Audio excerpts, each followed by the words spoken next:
तो आज के वीडियो में हम बात कर रहे हैं कन्या लगन वालों के लिए। कन्या लगन वालों के लिए जो अक्टूबर 2022 का महीना है वो कैसा रहेगा। तो सबसे पहले बात करते हैं यहाँ पर ग्रहों के गोचर की, उसके बाद इस कुंडली की हम बात करेंगे और ग्रहों का गोचर जो इसमें अप्लाई हुआ है उसके अनुसार आपको यहाँ कुंडली दिखाई दे रही है। तो जो भी ग्रह जिस भाव में स्थित हैं वो गोचर में वही रहेंगे। हो सकता है एक दो ग्रहों में कोई परिवर्तन भी हो। तो यहाँ पे सबसे पहले देखते हैं गोचरीय स्थितियों को, और सबसे पहले बात करते हैं गोचरीय स्थितियों में सूर्य की। सूर्य 17 अक्टूबर तक कन्या राशि में रहेंगे, इसके बाद ये तुला में प्रवेश करेंगे। बुध कन्या में रहेंगे, 2 अक्टूबर को मार्गी होंगे, 26 अक्टूबर को ये तुला में प्रवेश कर जाएंगे। शुक्र 18 अक्टूबर तक कन्या में रहेंगे, इसके बाद ये तुला में चले जाएंगे।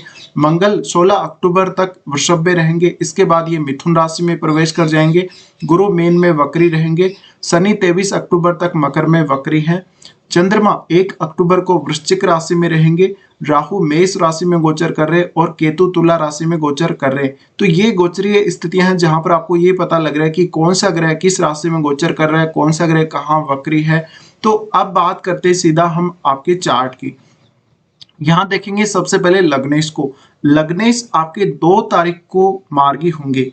2 अक्टूबर को मार्गी होने से आपके स्वास्थ्य में बहुत जल्द सुधार होगा। स्वास्थ्य संबंधी कोई भी समस्या है तो वो आपकी दूर होगी। इसके अलावा आप जो डिसीजन नहीं ले पा रहे थे वक्री होने की वजह से, या काम अपना बहुत ज्यादा फास्ट नहीं कर पा रहे थे, तो आप अब बिल्कुल नॉर्मल हो जाएंगे। आपकी लाइफ बिल्कुल नॉर्मल हो जाएगी। और बुध की जो स्थिति है, यहाँ पर बुध आपके लगन में ही है, तो ऐसे में आप बहुत तेजी से डिसीजन ले सकते हैं। यहाँ पर वक्री गुरु की दृष्टि पड़ रही है आपके लगन पर, तो हो सकता है कि कुछ सप्तम भाव से रिलेटेड मामलों में अभी भी आपको कंफ्यूजन हो, या आप उनका डिसीजन थोड़े समय के लिए छोड़ सकते हैं। लेकिन आपका जो पर्सनल है, आपके खुद के लिए कोई भी आपको काम करना है, खुद के लिए कोई भी डिसीजन लेना है, वो काम अभी आप कर सकते हैं। इसके अलावा आपके बुध हैं वो दसम भाव के भी स्वामी हैं। दसम भाव के स्वामी होने से जॉब में आपको अगर दिक्कत आ रही थी तो जॉब में दिक्कत नहीं आएगी। अब आपका समय आपके लिए काफी ज्यादा उपयुक्त रहेगा। आप जिस भी काम में हैं उस पर थोड़ा सा अगर फोकस करें तो ज्यादा से ज्यादा आप अपनी पहचान को बढ़ा सकते हैं। आपको सैलरी वगैरह अच्छी मिल सकती है इस समय। अगर आप बिल्कुल फ्रेश हैं और अभी जॉब के लिए ट्राई कर रहे हैं तो 2 तारीख के बाद आप ट्राई कर सकते हैं, आपको जॉब जरूर मिल सकती है। इसके अलावा यहाँ पर देखिए जो बुध है वो उसके बाद प्रवेश कर जाएंगे आपके दूसरे घर में। तो लगभग ये महीना ये यहीं गुजारने वाले हैं। 26 अक्टूबर को इनका तुला में प्रवेश होगा। 26 अक्टूबर से पहले तक आपके लिए कैरियर के हिसाब से देखा जाए या आपकी हेल्थ के हिसाब से देखा जाए काफी अच्छा समय रहेगा। इसके अलावा यहाँ पर शुक्र और सूर्य दोनों इसके साथ युति कर रहे हैं। इसकी बात हम आगे करते हैं। तो यहाँ पे अब देखिए जो बुध है, बुध की दृष्टि आपके सप्तम पर भी पड़ रही है, और ऐसी स्थिति में यहाँ हालांकि गुरु अभी वक्री चल रहे हैं, लेकिन बुध का 2 तारीख के बाद आपको जो सपोर्ट देंगे बुध, उसकी वजह से आप उतना ज्यादा प्रॉब्लम में नहीं रहेंगे। पर फिर भी आपके वैवाहिक जीवन में थोड़ी बहुत समस्या अभी भी रह सकती है। जिन जातकों का अभी विवाह नहीं हुआ है उनके लिए एक अच्छा अवसर हो सकता है। अब बात करते हैं शुक्र के बारे में। शुक्र आपकी कुंडली में आपके 9th हाउस के स्वामी और 2nd हाउस के स्वामी होकर ये आपके लगन में गोचर कर रहे हैं, और 18 अक्टूबर तक ये यहीं रहने वाले हैं। तो 18 अक्टूबर तक इनका नीच भंग कर रहे हैं। यहाँ पर बुध इनका नीच भंग कर रहे हैं, और यहाँ जो शुक्र है उनकी वजह से आपको इस समय मैरिज का कोई भी प्रपोजल मिल सकता है। यहाँ गुरु वक्री चल रहे हैं, तो अभी तक अगर आपने कोई डिसीजन ले लिया सप्तम भाव से जुड़े कार्यों के लिए, तो अब आपको वो डिसीजन लेना है। गुरु अभी वक्री हैं तो जीवन साथी की सेहत को लेकर थोड़े बहुत इश्यूज हो सकते हैं। लेकिन यहाँ पर जिन जातकों को अभी मैरिज करना है उनके लिए समय काफी ज्यादा उपयुक्त रहेगा। इसके अलावा आप अगर कोई ऐसे फील्ड में है जहाँ पर आप ज्यादातर बोलने का काम करते हैं, काउंटिंग का काम करते हैं, जैसे बैंक वगैरह, कोई भी फाइनेंस का फील्ड और हो सकता है, आप शुक्र से रिलेटेड किसी भी फील्ड में काम कर रहे हैं, तो आपको इस मंथ में काफी अच्छे रिजल्ट मिलेंगे उन कार्यों में। इसके अलावा अगर आप टीचिंग के फील्ड में हैं तो भी आपके लिए ये मंथ काफी बेहतर रहेगा। अगर आप एक शिक्षक हैं, आप अगर एक बहुत अच्छे स्पीकर हैं, मोटिवेशनल स्पीकर हैं, या और किसी प्रकार के आप स्पीकर हैं, तो आपको इस समय में काफी बेहतर आपके जॉब से रिलेटेड जो रिजल्ट हैं देखने को मिलेंगे। अब शुक्र यहाँ पर क्योंकि वो अपने घर में भी प्रवेश करेंगे उसके बाद, और 18 अक्टूबर के बाद वो जा रहे हैं अपने खुद के ही घर में। यहाँ पर इनकी जो युति है केतु के साथ हो जाएगी। केतु के साथ इनकी युति होने की वजह से यहाँ थोड़ा बहुत जिन जातकों को यहाँ पर शुक्र से रिलेटेड प्रॉब्लम्स है उनको थोड़ा सावधान रहना पड़ेगा, और शुक्र जिनकी कुंडली में खराब स्थिति में है उनको भी थोड़ा सावधान रहना पड़ेगा यहाँ, क्योंकि शुक्र जैसे ही केतु के साथ युति करेंगे तो आपको मैरिड लाइफ में बहुत ज्यादा असंतुष्टि का सामना करना पड़ सकता है। आपको अपने घर परिवार से रिलेटेड कुछ इश्यूज आ सकते हैं जहां पर आप अपनी फैमिली के कुछ इश्यूज को सॉल्व नहीं कर पाएंगे। आप अपनी जो फैमिली मैटर्स हैं उनकी वजह से काफी ज्यादा फ्रस्ट्रेट महसूस कर पाएंगे, तो ये स्थिति थोड़ी ठीक नहीं है। इसके अलावा शुक्र का केतु के साथ युति करना ये आपके लग्जरी चीजों से आपको दूर करेगा। आप घर में मान लीजिए कोई ऐसी वस्तु लाना चाहते हैं, कोई ऐसा घर से रिलेटेड काम करना चाहते हैं, परिवार से रिलेटेड कोई ऐसा काम करना चाहते हैं, ज्वेलरी वगैरह का आपका काम है, तो थोड़ी सी दिक्कत आप लोगों को जरूर यहाँ महसूस हो सकती है। इसके अलावा यहाँ पर केतु के होने से आपको धन की काफी ज्यादा कमी महसूस होगी इस समय, तो ये आपको सारा मेंटेन करना पड़ेगा। अब शुक्र की जो यहाँ पर जो गोचर होगी आपके सेकंड हाउस में, तो वैसे तो ये खुद के ही घर में रहेंगे, लेकिन केतु के साथ युति करने की वजह से थोड़ा सा डिटेचमेंट भी आपको अपनी फैमिली से महसूस हो सकती है। तो यहाँ आप अपनी फैमिली के साथ काफी अच्छे से बनाकर रखेंगे तो अच्छा रहेगा। इसके बाद हम बात करते हैं मंगल के बारे में। मंगल का गोचर देखिए, मंगल पहले वृषभ राशि में गोचर करेंगे, उसके बाद वो मिथुन में प्रवेश करेंगे। तो मंगल आपकी कुंडली में तीसरे घर के स्वामी और वो अष्टम के स्वामी होकर पहले आपके नवम भाव में रहेंगे। इनका गोचर नवम भाव में 16 अक्टूबर तक रहेगा यहाँ पर, उसके बाद वो मिथुन में जा रहे। तो जब तक आपका मंगल वृषभ में गोचर करेगा तब तक आपको पिता के साथ थोड़े संबंधों में दिक्कत आ सकती है, पिता के साथ थोड़ा मनमुटाव हो सकता है। आपके उच्च अध्ययन के लिए अच्छी स्थिति रहेगी। अगर आप अष्टम भाव से रिलेटेड कोई भी फील्ड का अध्ययन कर रहे हैं तो आपको काफी अच्छे रिजल्ट मिलेंगे। मंगल यहाँ से आपके तीसरे घर को भी देख रहे हैं, इस वजह से आपका जो साहस है वो बढ़ाकर रखेंगे। आपको काफी ज्यादा एक्साइटमेंट रहेगा, आपको कोई भी नया काम करने के प्रति बहुत ज्यादा मन है वो एक्साइटेड रहेगा। इसके अलावा आपके प्रयासों में काफी ज्यादा तेजी रहेगी, आप बहुत तेजी से काम करना चाहेंगे। इस समय आपके भाई बहनों से, पड़ोसियों से, रिश्तेदारों से संबंध काफी अच्छे होंगे। मंगल के आपके दसम भाव में प्रवेश करने से आपकी मेहनत बढ़ जाएगी, आप मेहनत करना बहुत ज्यादा स्टार्ट कर देंगे। अब मंगल आपके अष्टमेश होने की वजह से हो सकता है थोड़ा उतार चढ़ाव आपको करियर में देखने को मिले, लेकिन एक तरफ आपका जो बुध है वो मार्गी स्थिति में रहेगा, और आपके मंगल यहाँ जब रहेंगे तो आप अपने करियर से संबंधित कोई भी टारगेट अगर आपने अभी अचीव नहीं कर रखा, आपने कोई टारगेट डिसाइड कर रखा है, उसके लिए आप मेहनत कर रहे हैं, तो वो आप अभी अचीव कर सकते हैं। मंगल का यहाँ पर होना थोड़ा बहुत उतार चढ़ाव अवश्य देगा। आप अपने बॉस के साथ अच्छे संबंधों को लेकर यहाँ थोड़े तरस सकते हैं। यहाँ पर आपके बॉस का व्यवहार है आपके बिल्कुल विपरीत हो सकता है, तो ये स्थिति में थोड़ा ध्यान अवश्य रखना पड़ेगा। ये मंगल की दृष्टि आपके लगन पर भी पड़ेगी, तो आपके लगन को यानी आपको काफी ज्यादा एक्टिवेट रखेंगे। ये मंगल की दृष्टि पड़ेगी आपके चौथे घर पे, तो चौथे घर से संबंधित कार्यों में भी आपको काफी अच्छा ये रिजल्ट देने वाले हैं।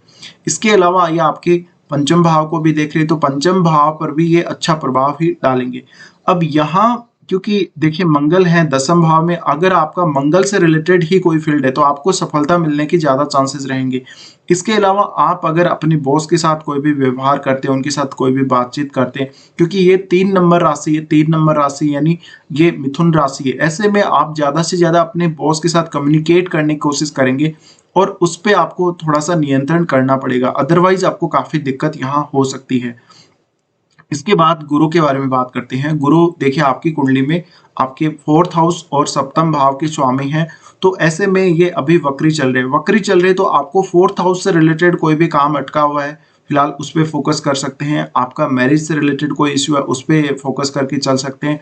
ये समय में कोई नया बिजनेस शुरू करने के बजाय पहले का कोई आपने काम है जो आपने स्टार्ट करके छोड़ा हुआ है या जो पूरा नहीं हुआ, किसी वजह से कोई दिक्कत आ गई थी, वो सारी दिक्कतें इस समय आप दूर कर सकते हैं। आप जब भी नया बिजनेस स्टार्ट करें तो आप उस समय करें जब गुरु यहाँ मार्गी होने लगे। तो यहाँ पर जो गुरु का यहाँ वक्री काल अभी चल रहा है, गुरु वक्री होने की वजह से जो लोग ऑलरेडी मैरिड हैं उनकी अपने जीवन साथी के साथ थोड़ी सी संबंधों में दिक्कत आ सकती है, जीवन साथी की सेहत को लेकर दिक्कत आ सकती है, और मैरिज के जो आपकी रिलेशनशिप है अपने पार्टनर के साथ उनमें कहीं ना कहीं असंतुष्टि आपको महसूस होगी। आपको उनके साथ मैरिड लाइफ में कोई इंटरेस्ट ज्यादा नहीं रहेगा। इसके अलावा ये भी दिखाता है कि आपका पार्टनर बहुत ज़्यादा आध्यात्मिक होगा, लेकिन उसमें आध्यात्मिकता की थोड़ी बहुत कमी हो सकती है गुरु के जहाँ वक्री होने की वजह से। इसके अलावा आप अगर सप्तम भाव से रिलेटेड कार्यों में कोई भी डिसीजन नहीं ले पा रहे हैं, तो आपको यहाँ पर थोड़ी बहुत परेशानी का सामना अवश्य करना ही पड़ सकता है।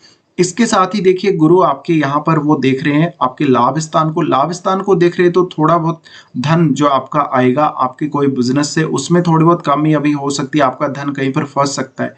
इसके अलावा यहाँ पर आपके लगन को भी गुरु देख रहे हैं, लगन को देखने से आपको बहुत ज्यादा सोचना पड़ेगा कोई भी डिसीजन लेने के लिए। इसके अलावा ये देख रहे हैं आपके तीसरे घर को देख रहे हैं, तो कोई विशेष आपको खराब परिणाम नहीं देंगे। अब यहाँ पर हम आगे बढ़ जाते हैं और शनि के बारे में बात कर लेते हैं। शनि देखिए, शनि आपके पंचमेश और छठे घर के स्वामी होकर पंचम में अभी वक्री होकर गोचर कर रहे हैं और 23 अक्टूबर तक ये वक्री रहने वाले हैं मकर में ही। अब मकर में ये विशेष कोई आपका नुकसान नहीं करने वाले, क्योंकि ये गोचर पूरा कर ही चुके हैं। तो आप अपने जो पेंडिंग काम है पंचम भाव और छठे भाव से संबंधित, उन पे ज्यादा से ज्यादा फोकस कीजिए। आप विशेषकर पंचम भाव पर फोकस कीजिए। अगर आपका संतान से रिलेटेड कोई इश्यू है, आपका खुद की एजुकेशन से रिलेटेड कोई इश्यू है, आपका कोई भी इन्वेस्टमेंट से संबंधित इश्यू है, वहां पर आप ज्यादा फोकस करके चल सकते हैं। इस समय प्रेम संबंधों में कोई आपको सफलता नहीं मिलेगी, लेकिन मन का जो थोड़ा एक्साइटमेंट है वो अवश्य आपका रहेगा। ये समय में आप अपनी क्रिएटिव स्किल्स को थोड़ा बढ़ा सकते हैं। तो जो भी पेंडिंग काम है, जो बच गए हैं, जो अभी पूरे नहीं हुए हैं, उनको पूरा करवाने के लिए ही शनि मकर में अभी हैं। तो यहाँ पर आपको शनि कोई भी नुकसान नहीं करने वाले हैं। इसके अलावा हो सकता है कि आपको पंचम भाव के बेनिफिट थोड़ा सा रुक के मिले। अब यहाँ देखिए शनि है वो दृष्टि डाल रहे सप्तम भाव पर भी। सप्तम भाव पर दृष्टि डालने की वजह से यहाँ थोड़ा हो सकता है कि आपकी जो मैरिड लाइफ है वो आपको रुकी रुकी सी लग सकती है, या मैरिड लाइफ में आपको कोई ज्यादा इंटरेस्ट नहीं होगा। आपको अपने पार्टनर के साथ रिलेशनशिप कायम करने के लिए और अच्छा व्यवहार रखने के लिए थोड़ा सा यहाँ पर मेहनत ज्यादा करनी पड़ सकती है। शनि आपके लाभ स्थान को भी देख रहे हैं, लाभ स्थान को देख रहे हैं, तो आपको धीरे धीरे ये फायदा देंगे। इसके अलावा देख रहे हैं ये आपके दूसरे घर को जब ये देख रहे हैं, तो यहाँ पर भी आपको जो लाभ है वो जरूर मिलेगा, लेकिन काफी धीमे मिलेगा। इसके बाद यहाँ हम आगे बढ़ जाते हैं और जैसे कि हमने मंगल शुक्र इन सब के बारे में बात की, बुध के बारे में भी हम बात कर ही चुके हैं। तो यहाँ पे अब बात करते हैं चंद्रमा के बारे में। देखिए चंद्रमा का गोचर वृश्चिक राशि में रहेगा। चंद्रमा 1 तारीख को यानी 1 अक्टूबर को वो वृश्चिक में गोचर करेंगे आपके तीसरे भाव में। तो शुरुआत में इस महीने में अगर आप अपने छोटे भाई बहनों से कोई हेल्प लेना चाहते हैं या उनकी कोई हेल्प करना चाहते हैं, तो आप कर सकते हैं। उनके साथ आपका कोई ना कोई काम पड़ सकता है इस समय में। और आपका जो कम्युनिकेशन से रिलेटेड अगर कोई फील्ड है उसमें आप बहुत ज्यादा एक्टिव रहेंगे। इसके अलावा आपको तीसरे घर से संबंधित कोई भी कार्य से फायदा हो सकता है। इसके बाद चंद्रमा जाएंगे आपके चौथे घर में। चौथे घर में जाने से आपको घर का सुख अच्छा मिलेगा, माता के साथ रिलेशन काफी अच्छे रहेंगे। तो इस प्रकार से चंद्रमा अपना जो गोचर है वो पूरा करते हुए आगे बढ़ते जाएंगे। जब चंद्रमा आपके लिए वो पंचम भाव में पहुंचेंगे तो थोड़ा सा डिसीजन लेने में परेशानी अवश्य हो सकती है, ये आपको ध्यान रखना चाहिए। इसके बाद सूर्य के बारे में बात करते हैं। सूर्य का गोचर आप लोगों के लिए काफी ज्यादा इंपॉर्टेंट होने वाला है, क्योंकि सूर्य का गोचर अगर आप लोग देखेंगे 17 अक्टूबर तक ये कन्या में रहने वाले हैं। तो 17 अक्टूबर तक की जो स्थिति है थोड़ा सा आप में ईगो प्रॉब्लम दे सकती है। आपको इस समय सोशल जो सर्किल है आपका उसमें थोड़ी प्रसिद्धि मिल सकती है, सामाजिक प्रतिष्ठा मिल सकती है, मान सम्मान मिल सकता है। और ये समय में आपको विदेश में ज्यादा सफलता मिल सकती है या विदेश का कोई आपका टूर हो सकता है। तो सूर्य की ये जो स्थिति है कहीं ना कहीं आपको सपोर्ट कर रही है, एक तरफ आपको हेल्थ के लिए सपोर्ट कर रही है, क्योंकि सूर्य एक अच्छी एनर्जी है।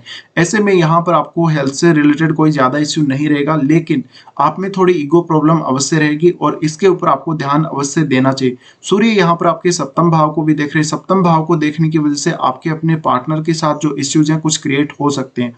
इसके अलावा सूर्य आपके सेकेंड हाउस में भी प्रवेश करेंगे। सेकेंड हाउस में जैसे ही ये प्रवेश करेंगे तो आपको धन के खर्चे बहुत ज्यादा बढ़ जाएंगे। ये स्थिति आपकी 17 अक्टूबर के बाद बनेगी। 17 अक्टूबर से आपके खर्चे बहुत तेजी से बढ़ने लगेंगे। यहाँ पर आपको ऐसे लगेगा जैसे पैसे की बिल्कुल कमी हो गई है, आपको इनकम बहुत ज्यादा नहीं हो रही है और काफी ज्यादा मुश्किल में आप पड़ सकते हैं। इसके अलावा केतु का यहाँ पर सूर्य के साथ युति करना या सूर्य का केतु के साथ युति करना, ये थोड़ा आपके फादर के साथ रिलेशनशिप में कुछ दिक्कत आपको दे सकता है। इसके अलावा हो सकता है कि कोई आपको जो सरकारी सहायता मिल रही हो उसमें कोई ना कोई व्यवधान आ जाए। तो ये स्थिति में आपको इन सभी बातों का ध्यान रखना है। अब देखिए राहु केतु के बारे में बात करते हैं। राहु अभी अष्टम भाव में गोचर कर रहे हैं मेष राशि में। तो अष्टम भाव में जब तक राहु है तब तक आपको कोई भी दुर्घटना का यहाँ पर ध्यान रखना, आपके साथ कोई भी दुर्घटना ना हो, आपको कोई भी चोट ना लगे कहीं पर। और अगर आप कोई बहुत ऐसे फील्ड में काम कर रहे हैं, बहुत सेक्रेटरी फील्ड में काम कर रहे हैं, तो यहाँ पर राहु आपको बहुत अच्छी सफलता भी दे सकते हैं। इसके अलावा आपके ससुराल पक्ष से अभी आपके संबंध खराब रहेंगे और आपको कोई ना कोई प्रॉब्लम आपको अपने पेट से लेकर आपको घुटनों तक के शरीर वाले भाग में हो सकती है। इसके अलावा केतु का तो मैंने आपको यही बोल ही दिया कि केतु आपको अपने फैमिली से डिटेच करने वाले हैं। कुछ ना कुछ धन संबंधी मामलों को लेकर फैमिली के साथ इश्यूज हो सकते हैं, आपकी वाणी से रिलेटेड कुछ ना कुछ इश्यूज हो सकते हैं, आपके व्यवहार जो आपका फैमिली के साथ व्यवहार है उसको लेकर थोड़े बहुत इश्यूज सामने आ सकते हैं। इसके बाद हम बात करते हैं कुछ अच्छे और खराब दिनों की। देखिए सबसे पहले अगर देखा जाए आपके लिए अच्छे दिनों को, तो 2, 3, उसके बाद 8, 9 और 17 से लेकर 19 तारीख तक ये समय आपके लिए इस मंथ में काफी बेहतर, काफी अच्छा रहेगा। इन दिनों में आप अपना कोई भी कार्य पूरा कर सकते हैं, आपको कोई भी व्यवधान नहीं होगा। इसके बाद कुछ खराब दिनों की बात करें तो जब चंद्रमा एक्वेरियस में ट्रांजिट करेंगे 6 और 7 तारीख को, तो अपने रूटीन पर ज्यादा से ज्यादा आप ध्यान दें। आप अपने ऑफिस के काम पर ज्यादा से ज्यादा ध्यान दें। इस समय स्वास्थ्य का आपको जरूर ध्यान रखना है, लेकिन किसी से कोई विवाद मोल नहीं लेना, आपको किसी से पैसा उधार नहीं लेना है। अब उसके बाद जब चंद्रमा मेष राशि में गोचर करेंगे 10 और 11 को, तो ये समय में आप बहुत ज्यादा भ्रम का शिकार हो सकते हैं। आपको मानसिक रूप से परेशानियों का सामना करना पड़ेगा। इस समय आपको अचानक धन लाभ हो सकता है, आपको कोई ना कोई परेशानी अवश्य रहेगी। इसके अलावा चंद्रमा जब सिंह राशि में गोचर करेंगे 20 और 21 तारीख को, ये 2 दिन आपके लिए डिसीजन लेने के लिए अच्छे नहीं है। 2 दिनों में कोई भी महत्वपूर्ण डिसीजन आपको लेना हो तो उसको आप अवॉइड कर सकते हैं। 20 और 21 तारीख को स्वास्थ्य संबंधी समस्याओं के अलावा आपका अगर फॉरेन से कोई भी रिलेशन हो, फॉरेन से संबंधित कोई काम हो, उससे जरूर आपको लाभ हो सकता है।